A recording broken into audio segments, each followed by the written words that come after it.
안녕하세요. 2주차 프로그래밍 언어의 개념 그리고 작성 방법에 대해서 알아보도록 하겠습니다. 1장에서는 프로그래밍에 대한 개념 그리고 프로그래밍 언어에 대해서 그리고 알고리즘에 대해서 학습하도록 하겠습니다. 일단 프로그래밍이 무엇인지에 대해서 살펴보도록 하겠습니다. 일단 컴퓨터는 하드웨어와 소프트웨어로 이루어져 있습니다. 그리고 우리가 이제 프로그래밍 언어에 대해서 학습을 하고 있는데, 프로그래밍이라고 하는 것은 사실은 일률적이고 반복적인 일들을 컴퓨터에게 대신 시키는 일을 이제 프로그래밍이라고 합니다. 그리고 우리가 일반적으로 사용하는 컴퓨터는 대부분 이제 범용 컴퓨터고요. 지금처럼 동영상 재생, MP3 그리고 문서 편집들은 대부분 이 프로그램들이 범용 컴퓨터에서 어, 실행이 되고 활용을 하고 있습니다. 그리고 여기 보이시는 계산기와 컴퓨터 차이는 어, 얘는 특수형 컴퓨터, 계산기는 특수형 컴퓨터에 해당되고요. 우리가 쓰는 노트북이나 데스크탑은 범용 컴퓨터라고 합니다.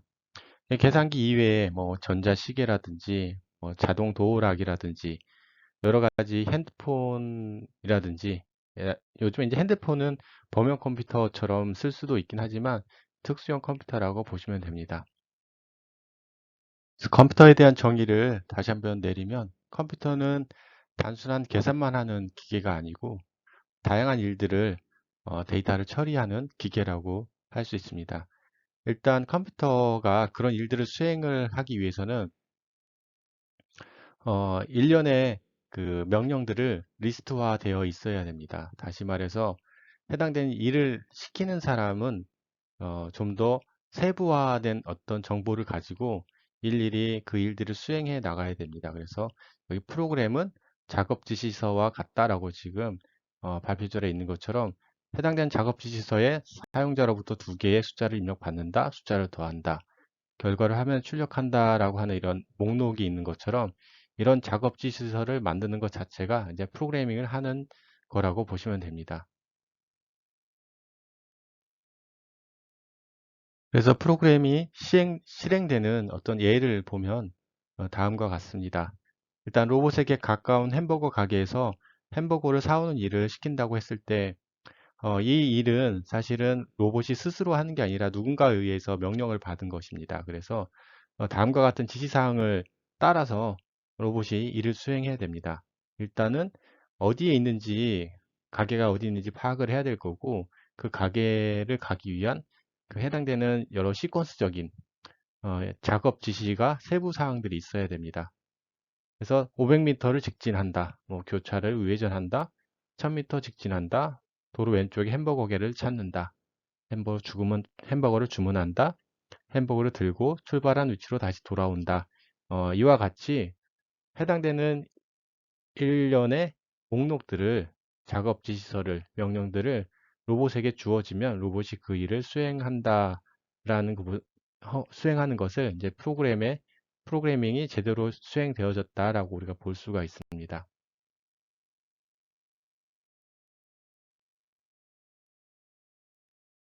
네, 그래서 프로그램은 컴퓨터에게 해야 할 어떤 작업들을 일목요연하게 작성되어진 어떤 작업 지시서라고 이야기할 수가 있습니다. 그래서 프로그램은 작업 지시서다라고 정의도 내릴 수가 있을 것 같고요. 우리가 해야 되는 일 중에 일률적이고 반복적이며 어, 무척 하기 힘든 일 같은 경우에는 컴퓨터나 로봇이나 여러 시스템에게 대신 시켜야 되는데, 이러한 일들을 갖다가 어떻게 시킬 수 있을까를 우리가 고민해 볼 필요가 있습니다. 그리고 이런 고민은 사실은 지능이 없기 때문에, 이런 컴퓨터나 기계들은 없기 때문에 아주 자세하게 구체적으로 그 지시서를 작성해야 됩니다. 그래서 이러한 지시서를 어떻게 작성하느냐에 따라서 실제 프로그램을 잘 짠다, 못 짠다, 그리고 알고리즘이 좋다라는 이야기를 우리가 보통 이야기를 하게 됩니다. 우리가 이제 프로그래밍 개념에 대해서는 우리가 살펴보았고, 프로그래밍 언어 그리고 해당된 종류에 대해서 살펴보도록 하겠습니다. 이제 기계어라는 이제 타이틀이 있는데 컴퓨터가 이해할 수 있는 언어는 무엇인가? 라는 어떤 질문에 있어서 여기 보시는 부분은 이제 딥 스위치라고 하는 건데 1부터 8까지의 숫자가 쓰여 있죠. 그리고 밑으로 내렸을 때 ON이고 위로 올렸을 때 OFF 상태입니다.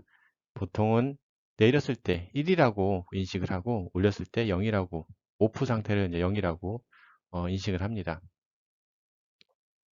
그래서 컴퓨터가 알아듣는 언어는 한 가지입니다. 0과 1, 0하고 1만 알아듣습니다. 다시 말해서 사실은 컴퓨터는 전기 시스템이잖아요. 그래서 0이면 전류가 흐르지 않고 1이면 전류가 흐르는 상태, 전기가 있는 상태를 갖다가 가지고 컴퓨터는 그 언어를 1과 0의 상태에 해당되는 언어를 이해하고 연산하고 합니다. 그래서 컴퓨터는 모든 것을 1과 0으로 표현하고 0과 1에 의해서 내부적인 어떤 스위치 온오프 상태들을 변경하고 작업을 합니다. 그래서 컴퓨터는 기계어만 인식을 할 수가 있습니다. 네, 첫 번째 그림에서 보시면 뭐 한글은 너무 어려워 라고 지금 컴퓨터가 하고 있고 밑에 그림은 역시 이진수가 최고야 라고 이렇게 말풍선이 있는데요. 일단 컴퓨터는 우리가 쓰는 한글을 읽을 수가 없습니다. 이렇게 밑에 있는 것처럼 해당되는 기계어를 기계어로 된 작업 지시서만 컴퓨터가 이해하고 실행을 할 수가 있습니다. 이런 기계어들은 보시면 이제 어드레스와 해당되는 16진수 코드들이 쭉 있는데요. 사실 이런 코드 자체도 16진수도 우리가 알고 있는 그런 숫자 체계로 표현한 것이고 컴퓨터가 이해하는 코드는 0과 1에 대한 코드입니다. 그리고 여기 밑에 있는 C 코드고요. 얘는 밑에 있는 부분은 가장 밑에 지금 회색 글자로 되어 있는 건 move, add, move 이런 거는 다 이제 어셈블러라고 합니다.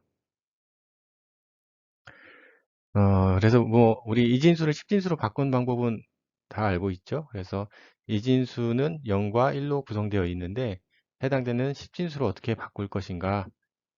여기 이제 해당되는 13이라는 수를 2로 나눴을 때 2, 6, 12 하고 나머지 1 그리고 2, 3은 6 나머지가 0이니까 0이고요. 그리고 2, 1은 2 하고 나머지 1 0, 1, 1, 1, 0, 1 그래서 1101이 10진수로는 13이 이진수로는 1101이다 라고 지금 이진수를 이렇게 만들었습니다. 그래서 여기서 이제 우리가 한 가지 문제점이 발생했습니다.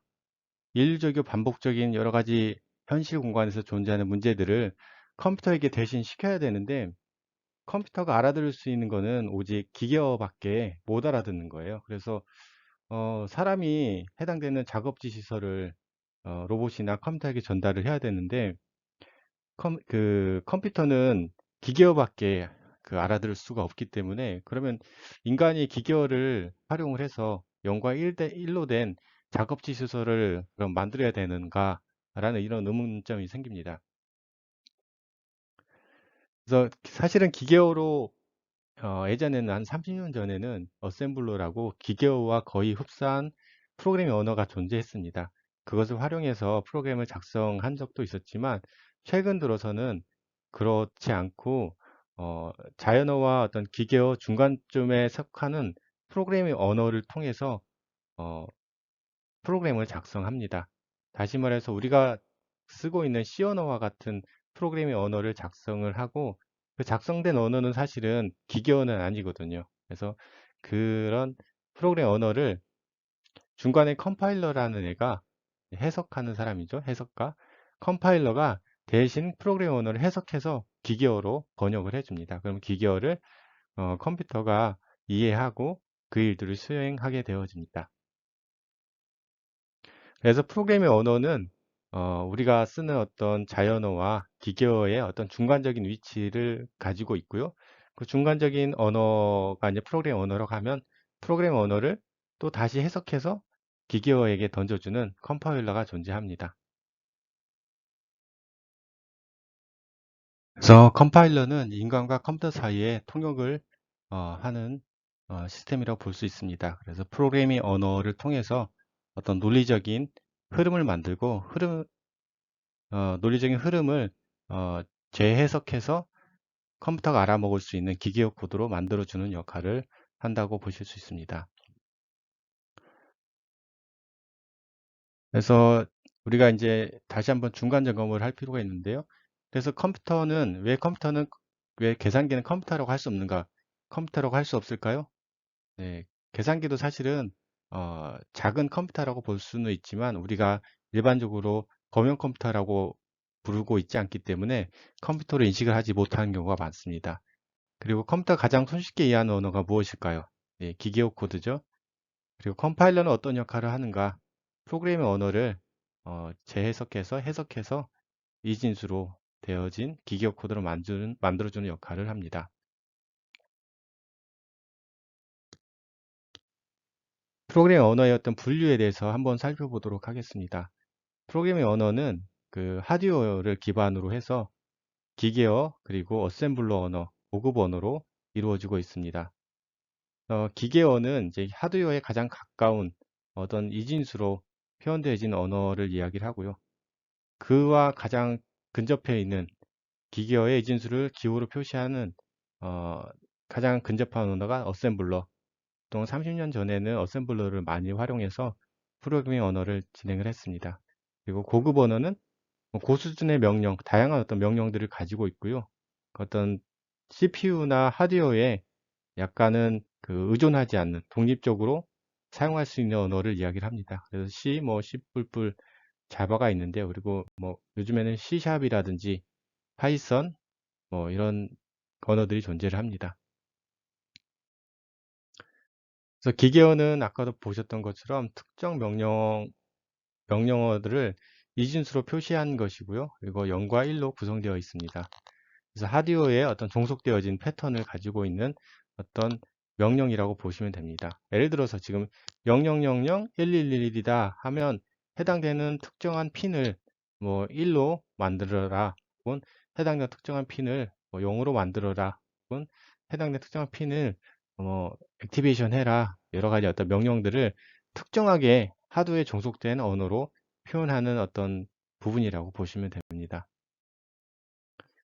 그에 비해서 이제 어셈블러는 해당되는 기계어 코드를 갖다가 좀 더, 어, 그 함축되어진 그 함수 형태로 표현했다고 보시면 됩니다. 그래서 CPU의 어떤 명령어들을 이진수가 아닌 어떤 영어의 약자인 기호로 만들었기 때문에 좀 더 함축적인 여러 가지 논리들을 펼 수가 있습니다. 그래서 기계어보다는 더 높은 수준의 명령을 프로그램에 작성을 할 수 있고요. 그리고 기호와 CPU 명령에 대해서 1대1 대응이 되어 있기 때문에 좀 더 명확한 어떤 논리들을 만들 수가 있습니다. 하지만 그래도 그 기계어 코드보다는 명령 프로그래밍 하기는 쉬울지 모르겠지만 여전히 한계가 있어서 언어들을 활용을 해서 프로그램을 작성합니다. 특정 컴퓨터나 프로세서나 여러 가지 메모리 상태 그리고 레지스터 상태들에 무관하게 독립적으로 논리를 펴서 어떤 시스템들의 어떤 인류적인 반복적인 일들을 컴퓨터에게 잘 수행하게끔 논리를 최대한 잘 보강시켜서 일들을 하드웨어에 무관하게 독립적으로 수행할 수 있게끔 만드는 언어를 이제 고급 언어라고 이야기합니다.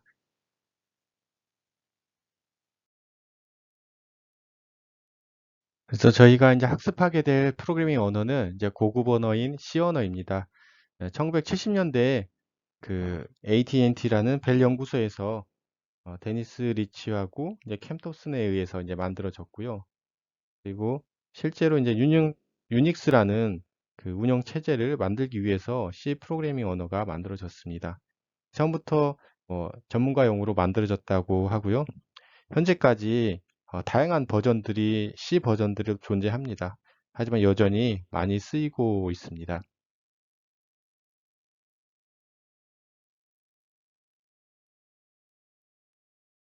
네, C 언어의 특징은 다음과 같습니다. 간결하고 효율적이고 저수준의 프로그램 언어도 가능하고 고수준의 프로그램 언어도 가능하다. 그리고 이식성이 뛰어나다, 초보자가 배우기 어렵다.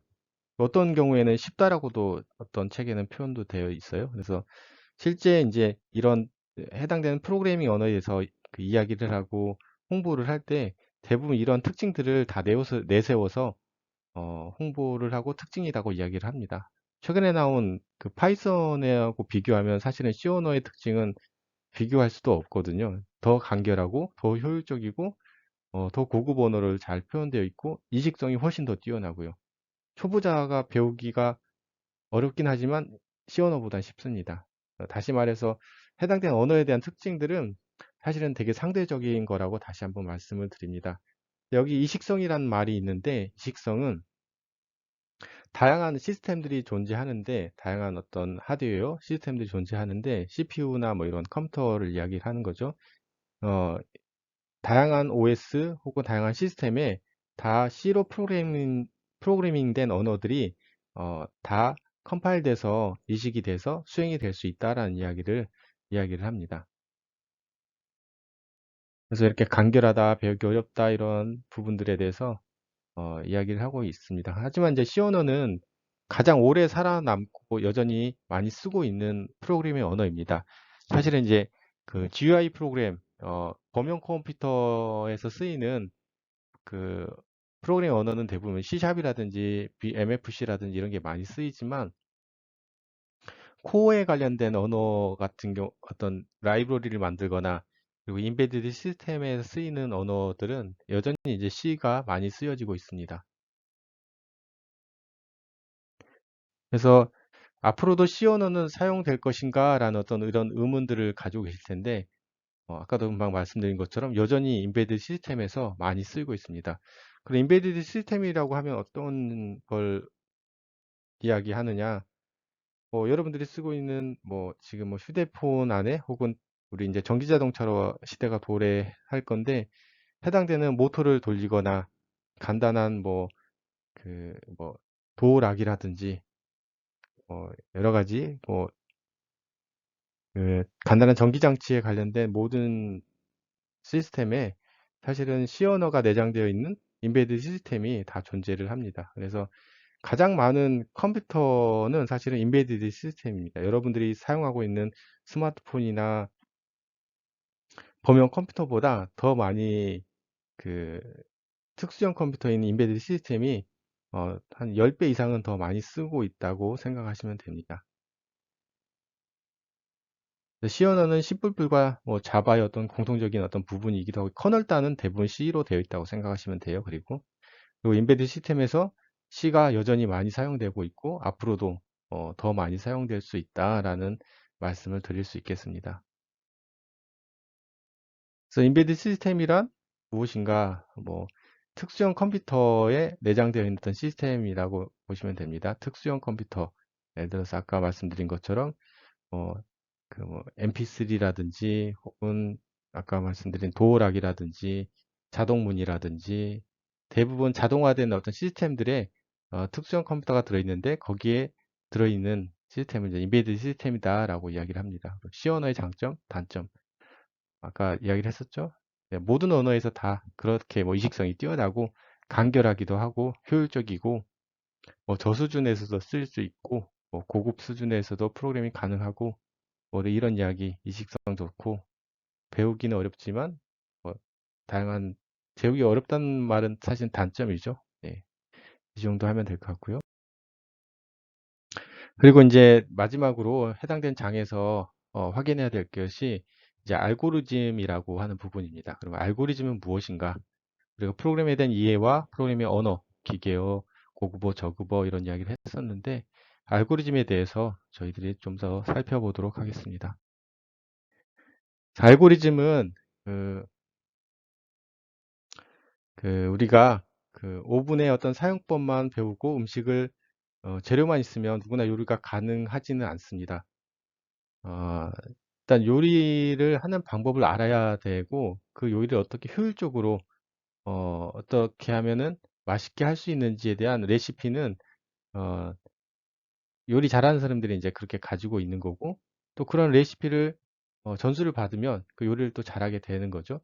다시 말해서 프로그램은 어, 우리가 일률적이고 반복적인 어떤 일들에 있어서 어떻게 하면 효율적으로 그 일들을 수행할지에 대해서 고민을 하게 됩니다. 그 고민된 방법들과 절차들을 모아놓은 것이 사실은 알고리즘입니다.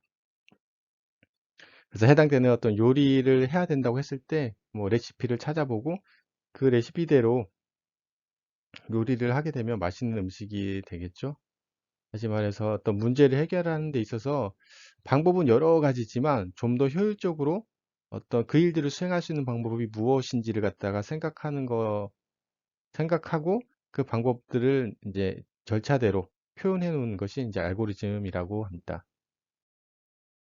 그래서 뭐 빵을 만드는 알고리즘, 빵을 만드는 사실 절차, 방법들에 대한 거죠.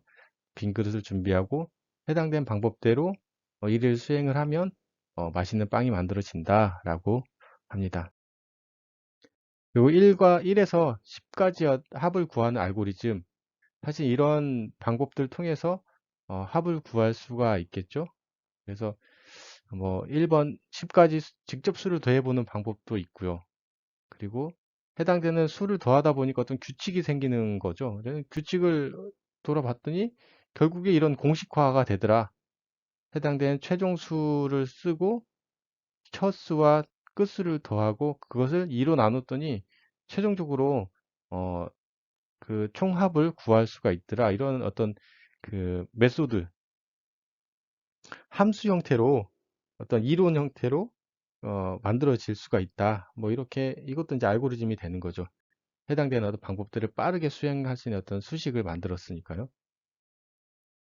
그래서 알고리즘을 사실은 문제 해결 능력, 그 어떤 일들을 우리에게 일이 주어졌을 때, 혹은 일률적이고 반복적인 일들을 컴퓨터한테 수행을 할 때 작업지 시설을 작성을 해야 되는데 그 작업지 시설을 효율적으로 해당되는 시간에 대한 누수 그리고 어, 실제 에너지에 대한 부분도 줄이고 시간에 대한 부분도 줄이고 재료도 줄이는 방법으로 알고리즘을 작성을 해야 되는데 그 작성하는 방법에 있어서 여러 가지 이제 기술하는 방법들이 있습니다. 첫 번째는 뭐 자연어로 처리하는 방법. 우리 자연어라고 하면 우리 언어로 표현하는 거죠. 그리고 순서도, 그리고 의사 코드 등들이 있습니다.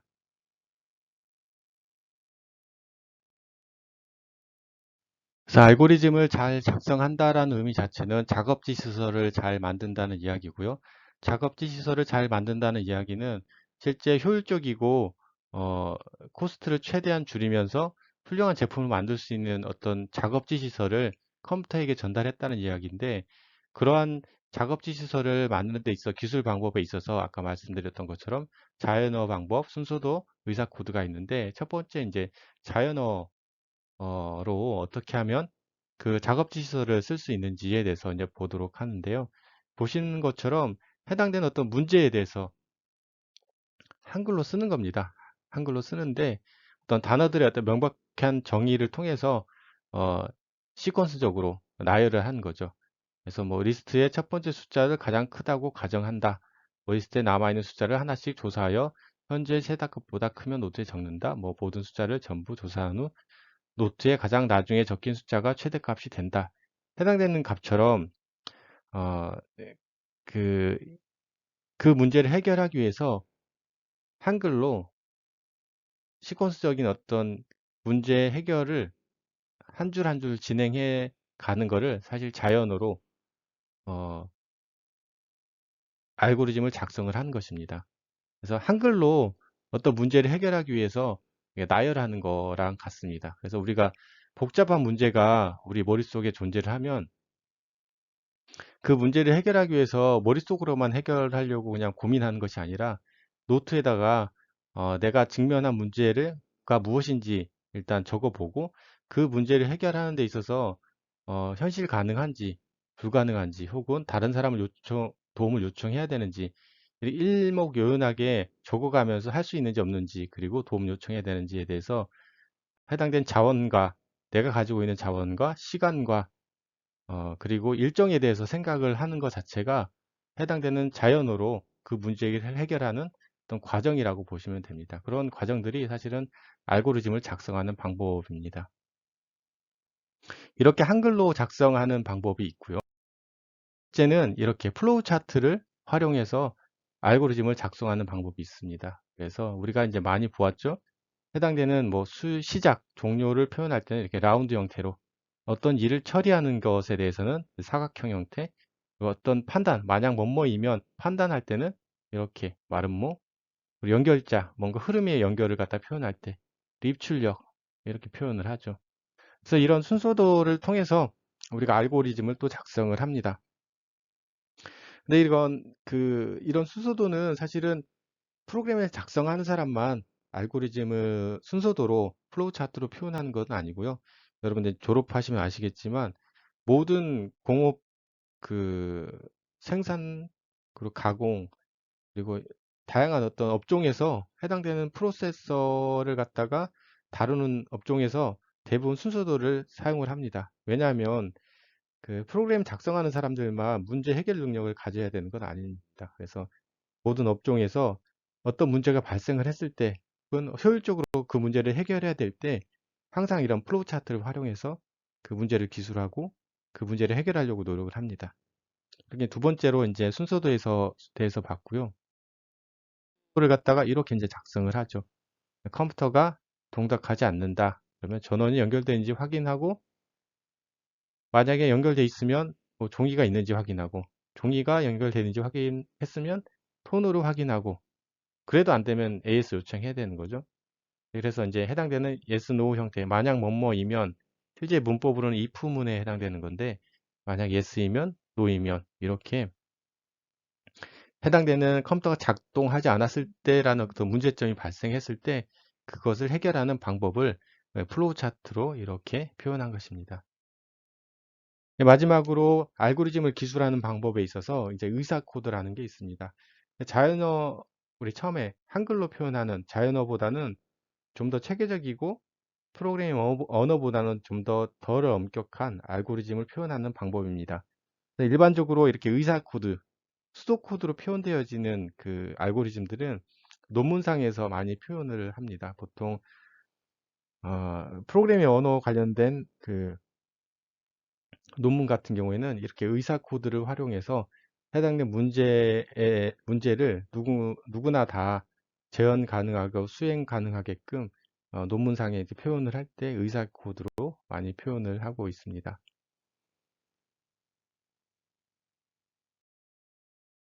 네, 알고리즘을 작성하는 방법은 아까 의사 코드, 그리고 자연어, 순서도 방법이 있었는데 그 세 가지 방법 중에 하나를 여러분들이 선택해서 만들면 됩니다. 하지만 어떤 문제를 해결하고자 하는 방법의 어떤 절차를 갖다가 만드는 방법이 이제 세 가지 방법인데 세 가지 방법 모두 다 먼저 어떻게 하면 잘 만들지 생각해 볼 필요가 있습니다. 일단 해당된 문제를 해결하는 데 있어서 큰 밑그림을 그리듯이 크게 한번 그려놓고 좀 더 상세하게 그림을 그린다고 생각하시면 됩니다. 여기 이제 발표 자료처럼 어떤 문제를 한 번에 해결하고자 하지 말고 좀 더 큰 그림을 그린 다음에 좀 더 작은 부분으로 문제를 세분화해 가면서 상세화해 가야 됩니다. 그래야지 어떤 충분한 어떤 그 해결점들과 여러 가지 예외 처리라든지 이런 부분들을 다 생각하면서 일을 처리할 수가 있습니다. 그래서 지금 알고리즘을 만드는 방법 중에 그 자연어를 활용해서 이렇게 만드는 방법이 있고, 이렇게 순서도를 활용해서 만드는 방법이 있습니다. 그래서 세 수 중에 최대값을 찾기 위한 순서도인데요. 일단 스타트하고 리드, 사각형이 리드죠. 세 숫자를 읽습니다. A라는 숫자, B라는 변수에, 그리고 C라는 변수에 각각 숫자를 받습니다. 그 숫자가 만약 뭐뭐이면 A보다 B가 크면 어떻게 되죠? A가 크면 네, 다시 물어봅니다. A가 C보다 크냐? 그래서 만약에 크면은 프린트 A, 가장 큰 값 A 값을 출력을 하고, 그렇지 않고 C가 크다 그러면 C를 출력합니다. 그리고 만약에 A가 B보다 크지 않다고 했을 때는 B와 C를 비교해서 B가 클 경우에는 B를, C가 작을 경우에는 노일 경우에는 C를 출력합니다. 그래서 해당되는 그 세 수 중에 가장 큰 수를 출력하는 알고리즘도 이렇게 순서도를 활용해서 알고리즘을 작성할 수가 있습니다. 네, 이렇게 세 가지 방법 이외에도 뭐 NS 차트라든지 UML이라든지 여러 가지 방법들이 존재를 합니다. 일단 우리들은 가장 어, 실제 산업 현장에서라든지 여러 분야에서 많이 쓰이는 순서도를 기준으로 많은 학습이 진행되어져야 할 것 같고요. 그리고 구체적으로 그 문제를 해결하는 데 있어서 해당된 문제를 분석하는 것을 연습할 필요가 있을 것 같습니다. 해당된 일장에 대해서는 여기까지 학습을 하고요. 어, 여기까지 학습을 하도록 하겠습니다.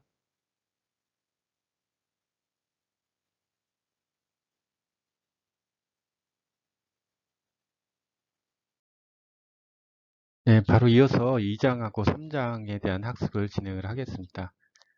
2장에 대한 내용은 어떤 프로그램을 작성하는 과정에 대한 이야기를 주로 하고 있는데요. 실제 프로그램을 개발하는 과정은 다음과 같습니다. 일단 요구사항을 분석하고 그 분석된 어떤 여러 가지 문제 해결 방법들을 구체적으로 설계하고 그리고 설계된 방향대로 구현을 합니다. 그리고 구현이 되어 있으면 구현된 걸 이제 테스트를 해보겠죠. 문제가 있는지 없는지. 그리고 구현이 1차적으로 다 끝나는 경우에 실제 유지 보수를 통해서 계속 이제 프로그램을 완성을 해 나갑니다. 특히 개발 과정 중에 가장 중요한 것은 중요한 어떤 과정은 다 중요하지만 특히나 중요한 과정이 있습니다. 이제 많은 개발자들이 이제 간과하고 있는데 사실은 첫 번째 해당되는 요구사항 분석이 가장 중요합니다. 해당 문제에 대해서 그 문제를 해결하고자 하는 어떤 과정들을 갖다가 여러 가지 어떤 문제점들이나 그 문제를 해결하기 위한 어떤 여러 가지 요소들을 갖다가 잘 분석을 해야 되는데 일반적으로 분석을 잘 못하기 때문에 프로그램을 개발하는데 아주 큰 문제점들이 많이 발생을 합니다. 특히 이제 그 SI 업체라고 프로그램을 개발을 그 업으로 삼고 있는 사업체가 있습니다. 그런 업체들 같은 경우에는 실제 1년짜리 프로젝트 경우 거의 그 6개월 혹은 4개월 이상을 요구사항 분석에 힘을 씁니다. 해당되는 회사에서 필요로 하는 프로그램을 만들어 달라고 의뢰를 했을 때 해당되는 지금 프로그램을 사용하고 있거나 그 분야에서 10년 이상 경력을 가지고 있는 사람들이 그 요구사항 분석을 같이 참여해서 프로그램을 만드는 데 있어서 도움을 줍니다. 그 실제 개발한 업체한테요. 그때 이제 사실은 그 10년 이상 해당되는 이슈에 대해서 잘 알고 있다고 하지만 실제 프로그래머가 어떤 요구사항 분석하는 것과 실제 현장에서 그 문제점들을 충분하게 전달하지 못할 경우가 많습니다. 왜냐하면 사실은 누군가에 의해서 전달받은 그 말로 전달받거나 여러 가지 이슈에 대해서 전달받았을 때는 그 요구사항 분석을 아무리 잘한다고 해도 그 현장에서 일하는 사람만큼 잘 알지는 못하기도 하고요.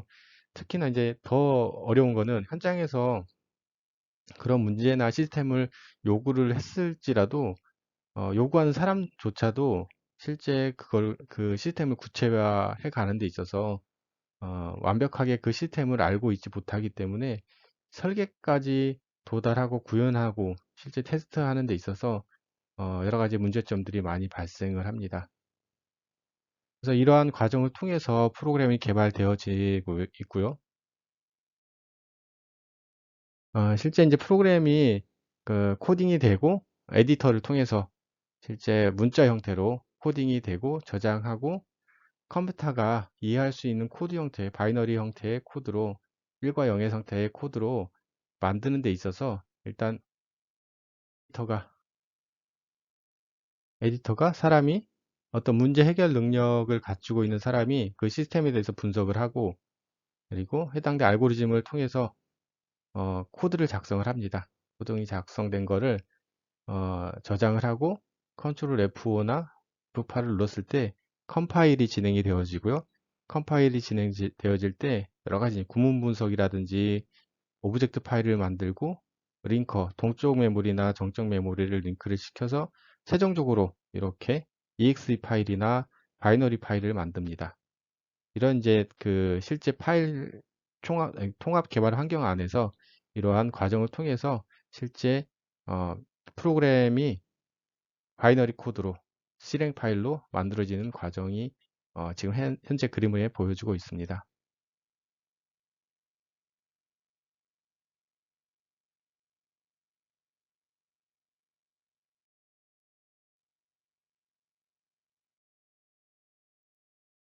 우리가 이제 컴퓨터에게 일률적이고 반복적인 일들을 수행시키기 위해서 프로그램을 작성하고 여러 가지 논리적인 절차들을 알고리즘을 구현을 충분히 했을지라도 실제 여러 가지 이제 오류들이 이제 발생을 합니다. 이런 오류들 중에 실행 시간에 대한 오류 그리고 논리적인 오류들이 존재를 하는데요. 일단 실행 시간에 대한 오류를 보시면 0으로 나눴는데 그 발생한 오류 그리고 잘못된 주소를 참조했을 때 접근했을 때 오류 그리고 실제로는 논리적인 문법상에서는 문제가 없지만 어, 우리가 예상했던 결과와 다른 어떤 순서를 통해서 다른 결과가 나왔을 때 그런 오류들 또한 실행하고 디버깅을 통해서 실행했을 때 디버깅을 통해서 문제점들을 발견할 수가 있습니다. 디버깅이라고 하는 것은 소스 코드에 존재하는 어떤 오류를 버그죠. 버그. 그러니까 벌레 같은 걸 잡는다라는 의미인데 실제 코드상에 혹은 문법상에 그리고 실제 실행 단계에서의 오류 그리고 논리적인 오류들 이런 것들을 잡아내는 어떤 것입니다. 그래서 이런 디버깅을 잘 하면 실제 코드의 완성도가 실제 시스템에서 돌아갈 때 문제점들이 없게끔 완성도 있는 프로그램을 작성을 하는 거고요. 디버깅을 잘 못하면 사실은 이제 큰 문제가 발생할 수도 있죠. 단순히 프로그램을 작성을 잘 못해서 실행이 안 된다라는 그런 문제가 아니고요. 실제 C 언어 코드는 우리 산업 현장에서 쓰이는 대부분의 시스템에서 주로 사용되고 있습니다. 우리가 이제 범용 코드에서 쓰이는 거랑 특수용 컴퓨터에서 쓰는 코드랑 사실은 안전에 있어서 더 밀접하게 관련되어 있는 것은 C 언어입니다. 예를 들어서 중장비 시스템에 C 언어 코드로 프로그래밍이 되어 있다고 생각되어질 때 거기에 해당되는 오류, 버그가 있다. 어떤 버튼을 눌렀을 때 해당되는 일률적인 반복적인 그 로봇팔의 어떤 일들을 수행해지고 있는데 어떤 버그로 인해서 해당되는 로봇팔의 궤적이 사람을 친다거나 혹은 어, 옆에 있는 장비를 친다거나 이렇게 되면은 큰 사고가 일어나겠죠. 사람이 다칠 수도 있고 해당되는 장비나 제품에 흠이 생길 수 있는 어떤 그런 문제가 발생할 수도 있거든요. 그래서 실제 시어노 코드 같은 경우는 산업 현장에 중요한 어떤 시스템상의 오류들이 발생했을 때 치명적인 어떤 결과를 도출하게 됩니다. 그래서 이런 디버깅 과정과 알고리즘을 잘 작성하여서 완성도 있는 프로그램을 작성할 필요가 있습니다. 우리가 지금 1장, 2장을 조금 빠르게 스킵을 하고 있는데요. 특히 2장에 있는 뒤에 부분 통합 개발 환경, 저희 이제 비주얼 스튜디오를 쓰지 않고 그 GVD라는 어떤 온라인 프로그램을 통해서 코드를 작성한다고 했습니다. 그래서 일단은 비주얼 스튜디오 설치하는 방법이라든지 이런 거는 그냥 참고만 하시고 활용하실 분들은 활용하시면 될 것 같습니다. 3장에 대한 내용들로 넘어가겠습니다. 3장 프로그램 구성 요소에 대해서 이제 살펴볼 건데 사실 3장에 대한 내용도 앞으로 4장, 5장, 6장에 해당된 내용들을 어떻게 간략하게 좀 더듬어 보는 형태의 챕터입니다. 그래서 필요로 한 부분만 학습을 하고 나머지 부분은 스킵하도록 하겠습니다.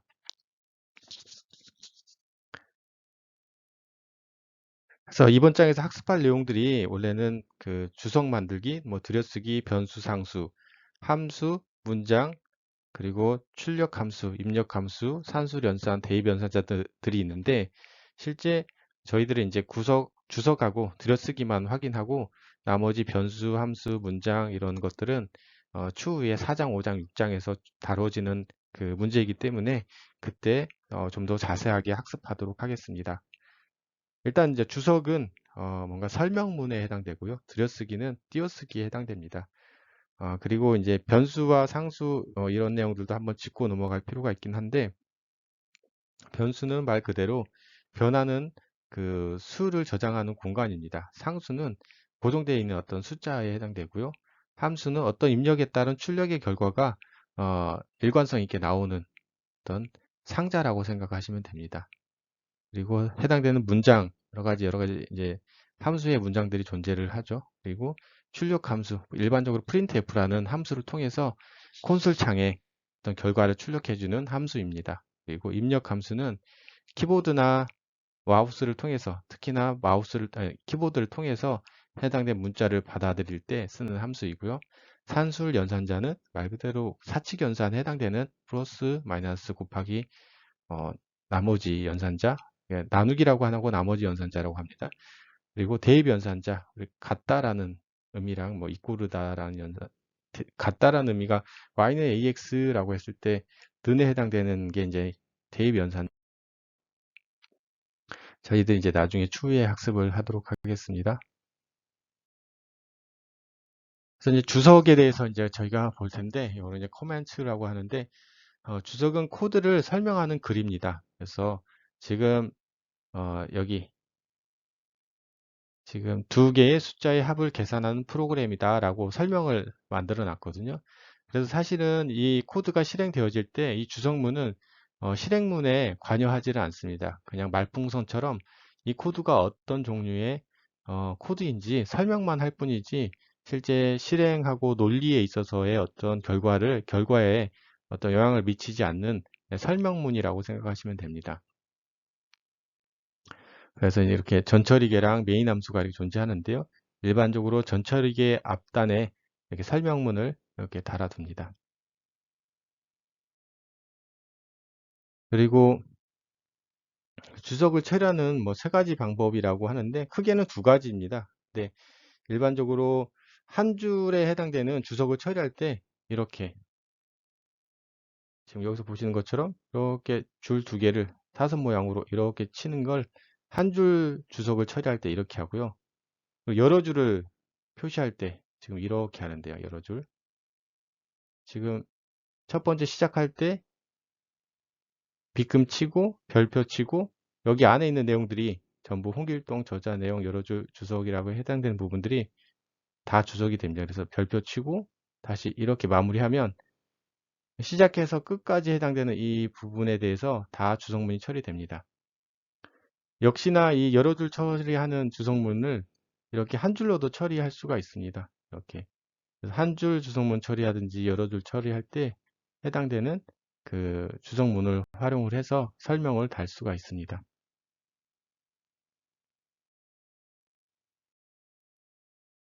그래서 주석의 중요성에 대해서 저희들이 살펴볼 터인데요.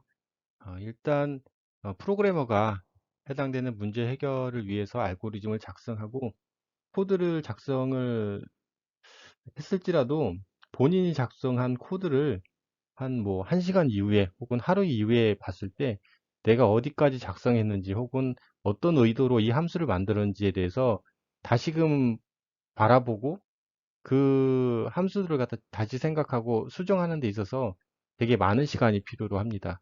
그래서 잘 기억이 나지 않기 때문에 해당된 그 함수나 해당되는 뭐 그 프로젝트에 설명을 잘 달아둬야 됩니다. 그리고 해당되는 저자가 누구이고 왜 이 프로그램이 만들어졌는지에 대한 부분들까지 잘 설명을 달아놔야 됩니다. 특히나 그 프로그램을 간단한 프로그램 같은 경우에는 혼자 작성하지만 복잡한 프로그램들은 실제 뭐 수십 명이 해당되는 그 프로젝트에 참여해서 어떤 함수를 만들거나 클래스 단위로 뭐 프로젝트 단위로 하기 때문에 나뿐만 아니라 다른 사람들 또한 그 코드를 해석하고 사용할 때 좀 더 쉽게 사용할 수 있게끔 설명을 잘 달아놔야 됩니다. 그래서 어, 그 해당되는 주석에 있어서 나뿐만 아니라 다른 사람들을 위해서도 잘 작성을 해야 된다라는 말씀을 드리고요. 좋은 주석문은 코드를 반복하거나 코드를 설명하지 않는 것이고요. 그 주석에 코드를 작성한 의도를 명확하게 나타내야 된다고 합니다. 그래서 누가 작성했고 왜 이 함수를 만들어야 했고 그리고 함수의 원형은 어떻게 되고 그리고 해당되는 문장에 있어서의 추가적으로 이렇게 수정한 이유에 대해까지 업데이트한 왜 이렇게 업데이트했는지를 잘 설명을 해야 됩니다. 주석만큼 또 중요한 것이 또 들여쓰기입니다. 주석 같은 경우 해당된 코드에 대한 설명을 통해서 그 본인의 이해와 혹은 어떤 작업 능률을 높이기 위해서 공유를 위해서 필요하지만 또 들여쓰기 또한 들여쓰기를 잘 함으로 인해서 해당된 코드를 갖다가 빨리 이해할 수 있고 또 다른 사람에게 해당된 코드를 전달해 줄 때도 쉽게 빨리 파악할 수 있는 장점이 있습니다. 그래서 들여쓰기라 함은 그 해당된 코드들을 의미 있는 단위로 구분 짓게 하는 작업들입니다.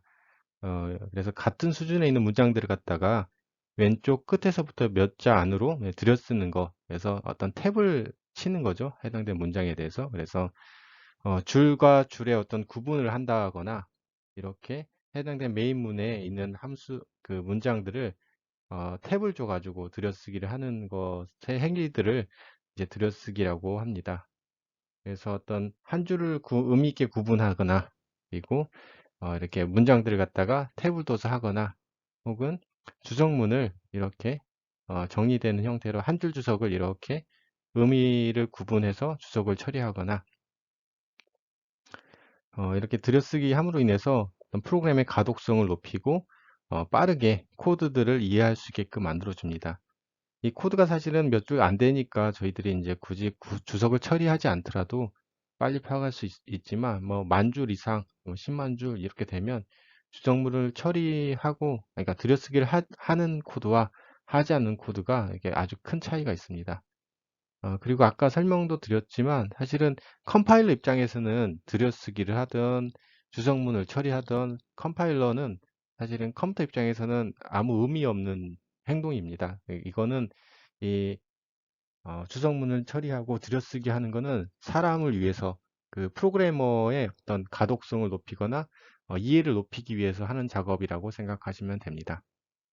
그래서 저희들이 1, 2, 3장에 대한 내용들을 중요한 부분에 대해서만 이제 학습을 진행을 쭉 했고요. 어, 각 장에 대한 모든 연습 문제를 풀면 좋겠지만 특히 1장에 대한 부분을 여러분들이 좀 그 연습 문제를 풀었으면 좋을 것 같습니다. 그래서 지금 과제를 이제 내줄 건데요. 그래서 페이지 45에서 47에 있는 엑서사이저를 여러분들이 작성을 해서 PDF로 만들어서 올려주시면 될 것 같습니다. 그리고 컴퓨터로 작성하지 마시고 되도록이면 손으로 작성해서 네, 손으로 작성하셔야 돼요. 손으로 작성해서 PDF 만들어서 그 이러닝에 올려주시면 될 것 같습니다. 긴 시간 동안 네, 수업 들으시느라 고생하셨고요. 네, 감사합니다. 또 실습 시간에 뵙도록 하겠습니다. 감사합니다.